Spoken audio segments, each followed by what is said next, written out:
Alain Fabien dénonce ses actions. Pourquoi il dit « elle aurait pu me bloquer ». Déni d'existence. Alain Fabien Delon fait sauter la banque sur RTL, sa guerre cinglante contre Anouchka et le testament de 2022. La succession Delon se mue jour après jour en un véritable champ de bataille judiciaire et médiatique. Ce jeudi 11 décembre, Alain Fabien Delon, le cadet des fils, a livré un entretien explosif sur RTL. Annonçant avoir saisi la justice suisse dans une tentative radicale, écarter purement et simplement sa sœur. Anouchka Delon, de l'héritage de leur père, la légende du cinéma français. Une assignation qui concerne également, de fait, son frère aîné, Anthony. Âgé de 31 ans, Alain Fabien conteste avec une véhémence inédite le second testament signé par Alain Delon en 2022. Ainsi qu'une donation consécutive au bénéfice exclusif de sa sœur. Ce document controversé de 2022 a fait d'Anouchka l'unique héritière du droit moral, le droit moral sur l'œuvre de leur père, et, 3 mois plus tard, lui a attribué une part majoritaire de 51% des parts de la société familiale. Ce nouveau partage venait bouleverser le premier testament, datant de 2015, qui prévoyait une répartition plus équitable, 50% pour Anouchka et 25% pour chacun de ses frères. La question du nom et l'accusation de détournement. Le fils de l'acteur s'est montré particulièrement cash sur les raisons profondes de sa démarche, affirmant qu'il ne s'agit pas d'une simple question d'argent. Interrogé par Marc-Olivier Fogiel sur le changement de son nom, il a retiré le trait d'union entre Alain et Fabien. L'acteur a révélé la motivation stratégique de cette manœuvre. Je n'aille pas couper Fabien. J'aille juste enlever le trait d'union, mais c'était d'abord dans un premier temps pour rendre hommage à mon père, a-t-il commencé.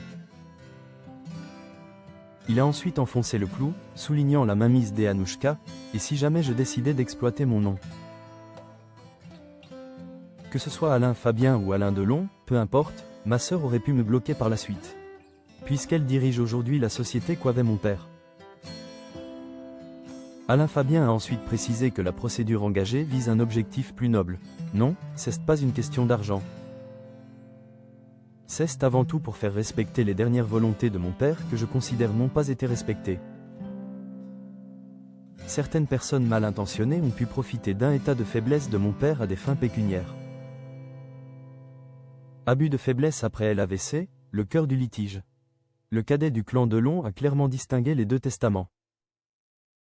Le document de 2015, qui répartissait le patrimoine de manière équitable, ne lui pose aucun problème.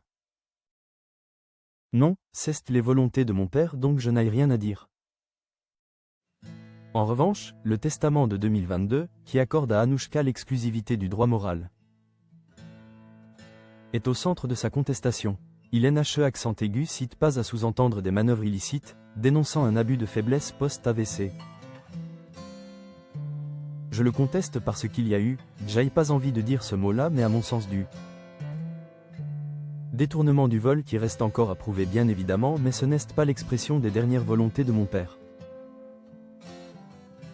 Alain Fabien Delon a conclu son réquisitoire par une accusation lourde, qui touche à l'essence même de leur identité. À partir du moment où vous vous reniez et vous empêchez 2 autres enfants de profiter en fait de leur nom, d'où ils viennent. C'est comme un déni d'existence et c'est difficile à accepter. Il a rappelé la vulnérabilité extrême de leur père après l'accident vasculaire cérébral. Suite à l'AVC de mon père en 2019 et son hémorragie cérébrale, il était vulnérable et en position de faiblesse.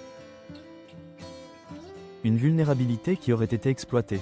La justice suisse doit maintenant trancher sur le sort de ce patrimoine familial. Déchiré par les accusations de spoliation et les questions de légitimité.